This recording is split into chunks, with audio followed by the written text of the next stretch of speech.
amazing section because I have a very wonderful personality with me in the studio here. We are streaming live on Precious TV on Facebook. All you have to do is to look for Precious TV on Facebook and you will get this live. You can also share, invite other friends and get them to watch. And also, if you want to be on this show, all you have to do is to pick the numbers on your screens. All you have to do is to give us a call or send us a message and we'll get in touch with you and make sure that you will be part of this wonderful program. Now, introducing my guest, I mentioned earlier, he's a very powerful man. He's a man who loves worship, you know, and when you come under the anointing of Sam Crunchy Ankara, the Papa himself, you have no option than to fall under such an anointing. So for me to have him in the studio, I'm highly honored. And who am I talking about? I'm talking about the founder of Believers of Worship. Believers House. Believers House of Worship. Yeah. Reverend Abraham Lamptey. In fact, I said earlier that my first question is going to be, if you think you're a controversial man of God, sorry. No, No. I am not. But you see, the love of, not for, Okay. the love of worship makes you do things that in the sight of man Okay. is not appropriate. Okay. But then the love of it would let you do it. Hence that statement controversial. But then if you come under that same atmosphere, you would know that it isn't. So no, I'm Okay, not. but would you say most Ghanaians prefer things go their way? Even when they are doing the bad thing, they expect you to give them kudos because maybe they are influential. And people who oppose that, people who do not agree with them, they tend to see them or tag them with other names. That's what prompted my question. If you think you're a controversial man. Okay, I first of all want to say thank you for having me on set. And a big thank you to Papa himself, the Bishop Charles Ajinasari, and to my father, Apostle General Sam Crunchy Ankara. And I want to say this, you know, if truth reigns, everybody will be humble enough to accept his or her fault. And we must learn to do what I call constructive criticisms. Yeah. You don't just criticize and leave the person there, but give a way out that whatever the person did that made you criticize him or her, the person would have discovered out of your criticism a better way to have done it to avoid the criticism. So truth and constructive criticism is what we must look out for. And because of these things, it makes the worshipper look like somebody who is always under the light of God. So everything the worshipper does is out there. That is what creates the problem. Yeah. Wow. Okay, you keep mentioning worshipper, worship, and all of that. Most people, even when I went online to even get other details about you, it was tag a lover, someone who loves worship. I'll be coming down to worship, but personally, who would you say you are?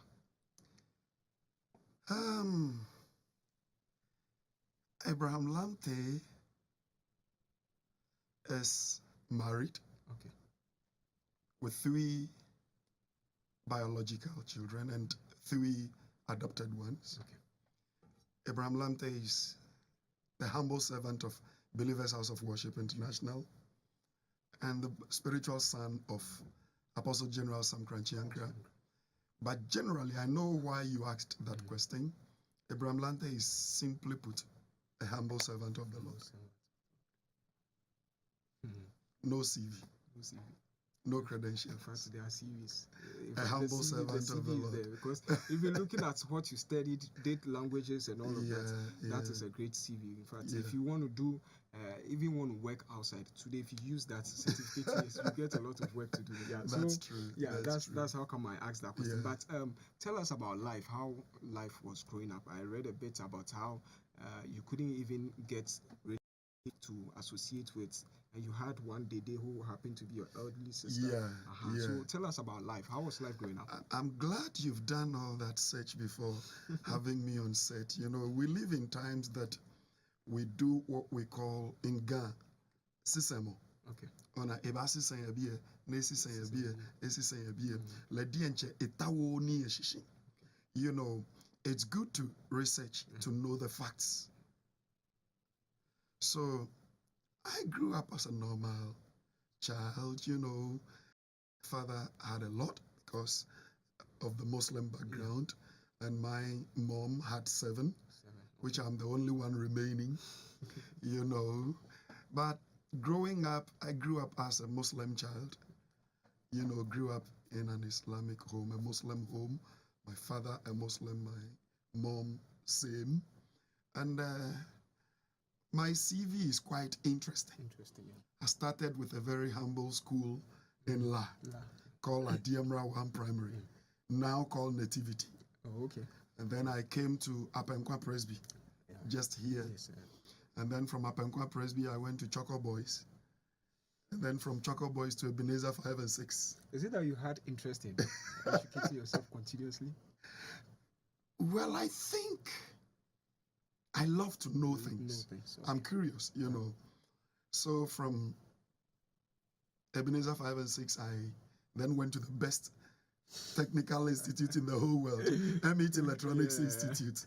So that's it about Abraham Lamptey. And then the Lord took me to Cuba for a while and then came back, still a Muslim. But after, you know, one beautiful Friday, I had gone to Coppervie, you know, just across the main road at Achimota, to go baptize myself in the herbs, you know. And just by the road, and I saw this wonderful man of God. I didn't know him then. He packed his, those days they used to call the car Bloody Mary. He packed it and said, sit down. Took me to his church and asked me to lead worship. I was a Muslim then. How was it feeling like? Because on a normal day, a Muslim picked you to church to go and sing. When you even saw the crowd, what was that feeling? What was the reaction? You know, I had a life of performing. You know, I started with this cultural band, so I had no fear of crowd, so to speak. But this wasn't the kind of crowd I've always known. There's a crowd gathered as Christians, but I have never had, though I have seen a gathering of Christians and what have you, I have never stood in front to do anything before. But still I had this honor. So I had this thing there already. So there wasn't a fear of the crowd, but there was an uncertainty, that quizzical feeling. What am I going to do? When he asked that I lead worship as a Muslim, I did not know what it was. And also I felt I was at the wrong place because it is not allowed in the Islamic world. And here I am, a Muslim, standing in front of Christians, leading them in worship. Though I have a music background. Well, I did music in Cuba. I have a music background. So I was surprised at the end of it all that the Christians did not stone me. Would you say that influenced your decision to become? A lot. I mean, I'll say more than 100%. That was the turning point. They didn't know me. I didn't look dressed like them. Because, you know, that yo-yo thing was there, haven't taken in the hem to, you know, but they did not. Well, I don't know if there is a change now. But then there was that bonding. I'll be coming to that. There was that bonding and thing. So there wasn't anything, but it really gave me an assurance that this is where you belong. All right. One thing you love so much is to worship. Tell me, what is the benefit of worship and how does it help your ministry?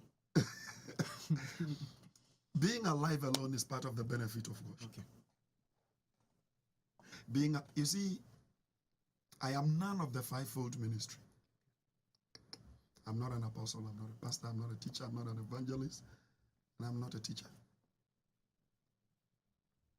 I'm just worship. Because, you see, I cannot tell you I love you until I know you. and knowing God. You see, my meeting with Apostle General Sam Kranchiankra, you know, the name originally was International Bible Worship Center. There was a worship there. And in those days, people would run Friday, all because of the worship. Because there was that thing, you see, it is only in worship that you feel loved. Okay. I can tell you that on authority. It is only in worship that you cannot tell, you cannot segregate. It is only during worship that you all sing the same song. But in prayer, you have variations, ranges in the voices and vocabularies and, you know, about tongues. When will I grow to release these kinds of tongues? But when it comes to worship, you know, and I was going to share something with you in 1 Samuel, the chapter number 16 and chapter 17, brought a turning point in the face of worship. Here was this boy born in a family looking different from the rest, being made a shepherd boy. But there was something in him that makes God feel loved. And then God says, you know what? Go get me that boy. He is brought and anointed. All these while, he was just a shepherd boy. Then after being anointed, an evil spirit from God comes upon Saul. Then all of a sudden, in the palace, somebody remembers that there is a worshiper whose worship can calm God down to take the evil spirit out. Then the king says, go bring me that boy. And then you get to chapter 17, an ordinary shepherd boy comes to the battlefield to just give bread to the siblings. And when he speaks, everybody attends to him and tells him, in fact, they were giving him Goliath's dossier. I mean, they were giving him all informations they know about Goliath. They were giving it to David as though he was the commander. Worship gave him a voice. And then the same thing brought him before Saul. Remember, he was in the palace. But this time, Saul was asking, whose son is this? He was changed. All right, so if you just join us, I'm speaking to Reverend Abraham Lamptey, and in fact, it's like we have to just change. This is no longer an entertainment show. It's turning into something. So you can call in now. All you have to do is to call this number 020-7100-001, 020-7100-001, or you can send us message on 020-3438-710. Call in now or send us message if you have any special thing you want to say to Reverend. Then all you have to do is to call us or send us message. Reverend, yes, I can see I'm diverting the thing into your side where you really want to talk about. So yeah. But let's calm down. Let's change the terrain. I'll be coming back to what is your assessment of our Christianity lately, but that will come the latter part. But just a brief one on what really happened with the attack on your church. What was the issue behind it? Charlie, I just don't know. Oh. Let me tell you something. Okay. If you are a worshiper, you only have one enemy, and that is Satan himself. So what a worshiper goes through is different from what the rest will go through. But as to what happened, Charlie, hey, okay, you did language, so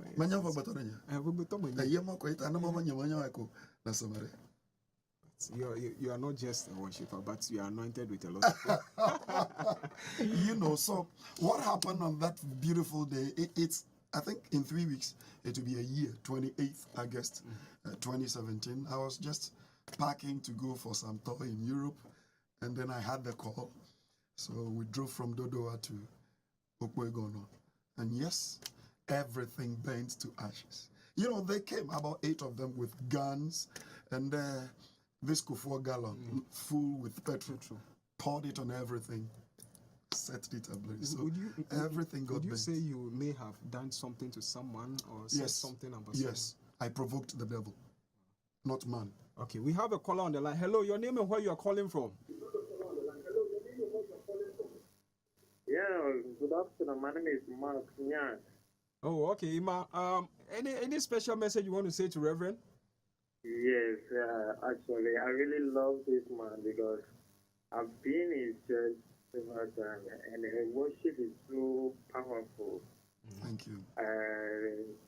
Actually, I love him. I love him. I should keep on. Love you too, Ivan. All right. Thank you so much. I'm humbled. Okay. All right. So thank you so much for calling. So you can also call in or send us message, and we will definitely do that. So Reverend, you. Yeah, you know, so I got there and everything was bent. I mean, everything. Everything. Hello. All right. Hello. Your name and where you are speaking from? My name is Millicent, and I'm speaking from Patterson. Father. So all right, Millicent. Thank you so much for calling. Any message for Reverend? Yeah, I just tuned in, but I didn't get the Bible verse long. So if you can give it to me. Oh, okay. First Samuel, the chapter number 16 and chapter 17. You know, both chapters together. Okay. Thank you. I God like bless. the program. All right. Today is my first time. All right. So make sure you keep watching every Wednesday from 2 to 3. Okay. Thank you so much for calling. Yeah, so I got to the auditorium and everything bent. And you know, we went there, say, this is the first Sunday service we had there. And the Monday they came to bend everything. Wow. So, Reverend, sorry to interrupt. Okay, we have another caller. All right, your name and where you're calling from? Hello. Maybe I think we lost the caller. yeah, you know, Okay. so members who've heard of it came around. Okay. So I just told them, hey, it's the church they bent, not God. God. We still have our God. So let's clean the place and keep worshiping our God. Within an hour, almost every press house in the capital was there. Wow. And the funny aspect is everybody was expecting me to organize the church to pray demonic, deadly, kill 'em prayers. And I'm like, excuse me, worshippers don't kill. Okay. David said, yea, though I walk through the valley of the shadow of death. Now, if you study that context carefully, you would realize, and nipa ne ma no kosa or how no more. But one can say, I'll fear no evil. Sorry. Oh, okay. I think we lost the caller. But you know, you are very powerful. So a lot of people The calls will be coming in. I Yes. know. So you see, I just mobilized the members and I told them, come on, we have church. It was a Tuesday. So I told the pressmen, if you don't mind, you can wait. I have church to do. When I close, I'll come back. So they waited. And we did church, we closed, we came back. And they were like, wouldn't you? I said, I only have one request. They came and, you know, they are Muslims. Okay. So I made a request. Do you think it has anything to do with the conversion? No, no. If it did, they would have started attacking me from Royal House. Okay. But what I want to say, I don't want to bring any religious or any political, because they came with political coloring, they came and everything. But what I said was that if they are genuine Muslims, then my only request is may their sons be born again. May their sons preach the word of God and become pastors and worshippers. That was the only prayer I prayed. Okay. Because I don't think... Sorry to interrupt. We have a caller on the line. Hello, your name and where you are calling from? Hello. Hello, my name is Richie. Richie, all right. So where are you calling from?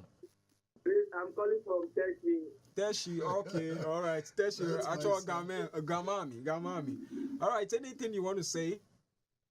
Yeah, please, Reverend Lamptey is my papa. Okay. And I'm a Richie. member of the part of worship. And I want to say thank you for my papa. Okay. God bless you, Richie. Papa, we love you. We love you. Love you We too, love Richie. Love you. So you don't tell me you love me too, eh? All right, thank you so much for calling. Okay, so You know, so we mobilized ourselves, and I told the press this is not something. Well, the police came, as usual. You know, they are yet to get the culprits. They are yet. It's almost a year. I'm still waiting the day I'll be called. That Reverend Lamptey, we now have those, the arsonists, those who came to burn the church. But I don't think it rather lifted my faith in God to another level. Many a times as children of God, when we go through crisis, we look for someone to blame. We don't look for God to thank for giving us an opportunity to prove to him that nothing can take us away from him. You see, we have too much scriptures in us, but less action upon the scripture. But and you hold it firm. So I told them, let's have church. And we had church. And we are having church. Anyway, so how is the church doing now? Awesome. I mean, Don't you know, awesome. sometimes some of those things rather help. Not sometimes, I think most of the time, it rather multiplies, brings multiplication. There is an English word called B-A-I-T, bait. In Ghana, we say, bong nalo. And nama ya disha dawano. Like you know, hook. The fish you put on the hook. I don't know if But what I'm about to say is you know, so what God did was a bait to catch a bigger fish. And you know what? When we were at the old site, I always told them we will not take anything from the old site to the new site. But we took chairs and our instruments and everything, and those were the things that God bent. So I took it as though God was like, don't you know when you say I act upon it? All right, so Reverend, I want to ask, what's your relationship with Pastor Samino? Which Sami? The one who did the song you spoke about. Well, I'm yet to know if he is a pastor. They call him Brother Sami. More or less, I can call Sami a son. You see, we allow the press to create tension. And destroy disciplinary measures. Because that is how the press will get people. And the more people you get on your site, the more you are paid, the more you get people to come and advertise. And it breaks my heart that you can find Christians sitting behind the console and creating tension amongst Christians. I was in Europe when one station called me concerning the song Brother Sami did.